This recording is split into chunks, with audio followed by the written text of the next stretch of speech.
Hi குடேஸ். இன்றைக்கி கிருஷ்ண ஜெயந்தி. கிருஷ்ணர் எப்படி பிறந்தார் அப்படிங்கிற கதையை நம்ம இன்றைக்கி பார்க்கலாம் வாங்க. பண்டைய இந்தியாவில் உக்கிரசேனன் அப்படிங்கிற அரசர் இருக்கார். அவருக்கு கம்சன், தேவகின்னு 2 குழந்தைகள் இருக்காங்க. இளவரசர் கம்சன் இயல்பிலேயே கெட்ட குணத்தோடு வாழ்ந்துட்டு வராரு.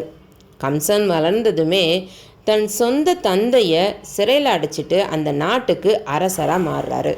தேவகிக்கும் வாசுதேவருக்கும் திருமணம் ஆகுது. அவங்களுடைய திருமணத்துக்கு பின்னாடி எல்லாரும் வந்துட்டுருக்காங்க. அப்போ வானத்திலிருந்து ஒரு அசிரீரி ஒலிக்குது. அரசே, உன் சகோதரியின் 8வது மகன் உன்னை கொல்லும் அளவுக்கு வளர்வான் அப்படின்னு.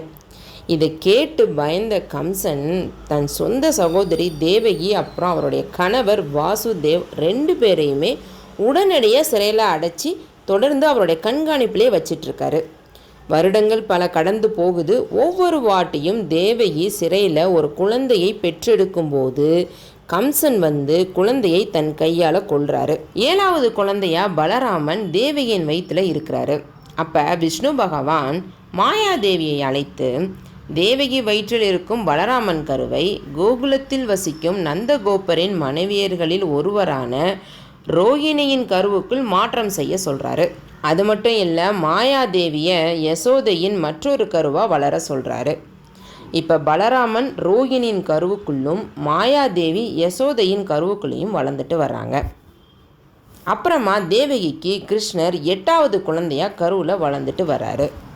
கம்சன் 7வது குழந்தையை கொன்னதுக்கப்புறமா இதை பார்த்து பயந்து போன தேவகியும் வாசுதேவரும் தன்னோட 8வது குழந்தையை எப்படியாவது காப்பாற்றணும்னு நினைக்கிறாங்க. அதனால் விஷ்ணு பகவான் கிட்ட வேண்டி கேட்டுக்கிறாங்க.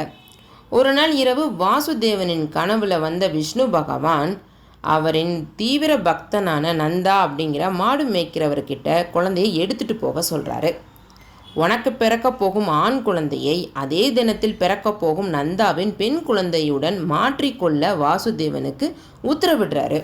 வாசுதேவனுக்கு பிறக்க போகிற அந்த 8வது குழந்தை வேற யாரும் இல்லை, விஷ்ணு பகவானின் அவதாரமே அந்த குழந்தை. அந்த குழந்தை பிறந்ததுமே சிறைச்சாலை கதவுகள் தானா திறக்குது.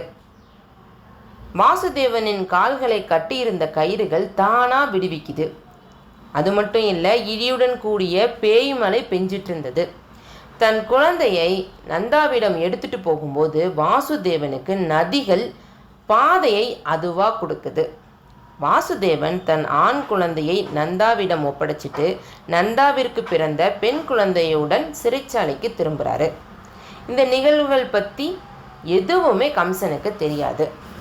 கிருஷ்ணர் இளம் வயதில் கோகுலத்தில் வாழ்ந்ததுனால அவர் அவதரித்த கிருஷ்ண ஜெயந்தியை கோகுலாஷ்டமின்னு சொல்லுவாங்க.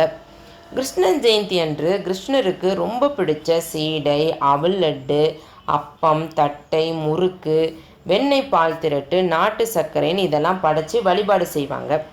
கிருஷ்ண ஜெயந்தி அன்று குழந்தைகளோட பாத சுவடுகளை தெருவில் இருந்து வீட்டுக்குள்ளே வருவது போல் வரைஞ்சி வைப்பாங்க. இதனால் கிருஷ்ணரே வீட்டுக்குள்ளே வருவதா ஐதீகம். நீங்களும் உங்களால் முடிஞ்ச வழிபாடுகளை பின்பற்றி கிருஷ்ணரை வணங்குங்க. கிருஷ்ண பகவான் உங்களுடைய கவலைகள் அனைத்தையும் நீக்கி ஆரோக்கியம், செல்வம் மற்றும் மகிழ்ச்சியை வழங்கட்டும். இனிய கிருஷ்ண ஜெயந்தி நல்வாழ்த்துக்கள். நன்றி, வணக்கம்.